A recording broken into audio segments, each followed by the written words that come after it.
Assalamualaikum warahmatullahi wabarakatuh. Perkenalkan, saya Firman Nurkasanjaya, stambuk F55118176.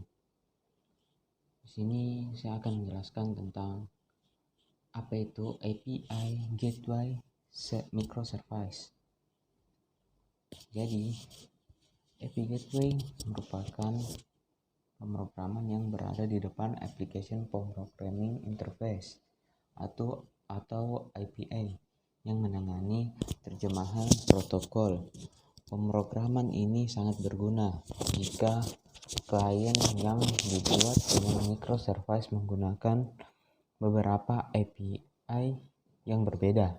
Sementara microservice itu sendiri sebenarnya adalah kumpulan dari beberapa service atau kumpulan dari beberapa API yang biasanya berbentuk REST IP dan menggunakan protokol HTTP. Dalam implementasinya, secara sederhana kita harus memecah aplikasi yang ingin kita buat secara spesifik.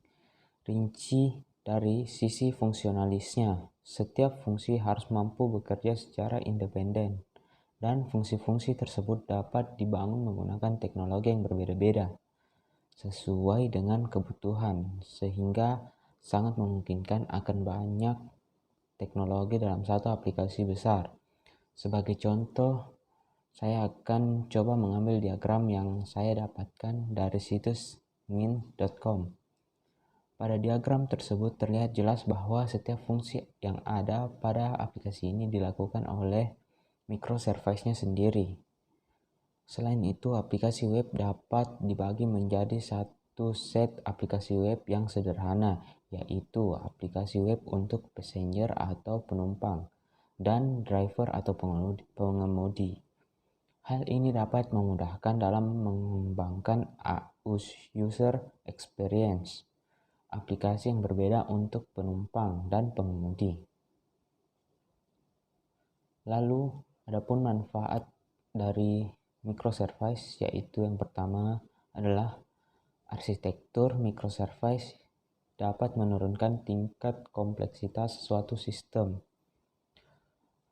Lalu yang kedua, developer akan lebih fleksibel dalam menentukan tools yang lebih tepat untuk digunakan oleh suatu microservice. Lalu yang ketiga, pembagian tim atau team splitting akan lebih mudah.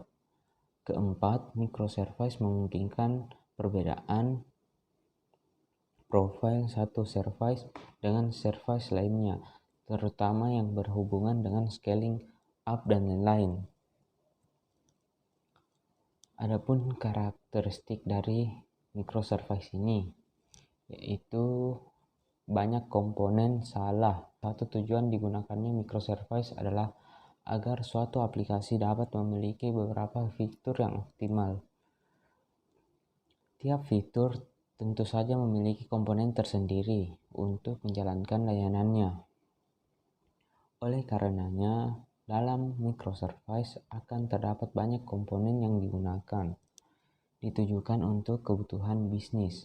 Banyaknya fitur dalam suatu aplikasi berkaitan dengan tujuan bisnis, yaitu dapat melayani konsumen semaksimal mungkin.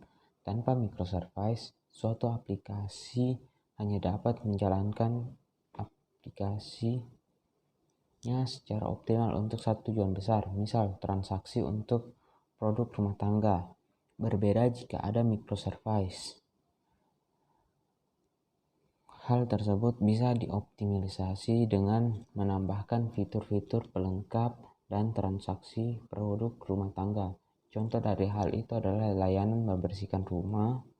Dengan microservice, fitur baru tersebut dapat berjalan maksimal tanpa mengganggu tujuan utama dari aplikasi.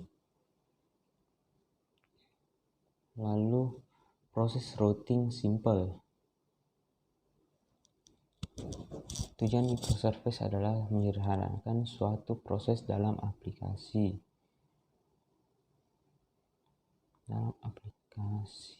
Karena terbagi dalam fitur-fitur kecil. Jadi, jika terjadi suatu permintaan, fitur tersebut tak perlu memproses terlalu lama untuk mensinkronkan dengan fitur lainnya. Dapat berjalan sendiri atau decentralized. Dengan microservice, setiap fitur yang ada berjalan sendiri tanpa harus melakukan sinkronisasi dengan fitur-fitur lainnya.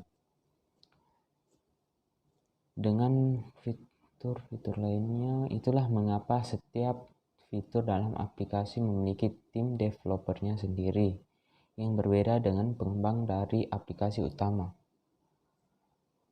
Lalu ada mengurangi risiko kegagalan. Meskipun berjalan sendiri, beragam fitur atau fungsi dalam aplikasi dapat saling membackup. Hal ini membuat jika terjadi kegagalan dalam suatu fitur, terdapat backup melalui database yang tersedia. Lalu selalu berubah kemudahan yang diberikan microservice memudahkan suatu aplikasi beradaptasi dengan keadaan. Lalu adapun kelebihan microservice ini yaitu aplikasi scalable, secure, dan reliable. Lalu setiap service berdiri sendiri, maintenance-nya lebih mudah, tidak ada hambatan dalam menggunakan teknologi. Setiap tim developer dapat mengembangkan setiap service-nya tanpa ada mengganggu service yang lain. Lalu kekurangan ketika satu entity pada database berubah, maka setiap entity yang sama di setiap database service harus diubah. Lalu perlu automation yang tinggi dalam melakukan deployment. Deployment yang kompleks perlu konfigurasi untuk menjalankan setiap service karena memiliki runtime yang berbeda. Lalu untuk beberapa kasus sulit untuk menerapkan perubahan service, jadi perlu perencanaan yang matang. Sekian dan terima kasih.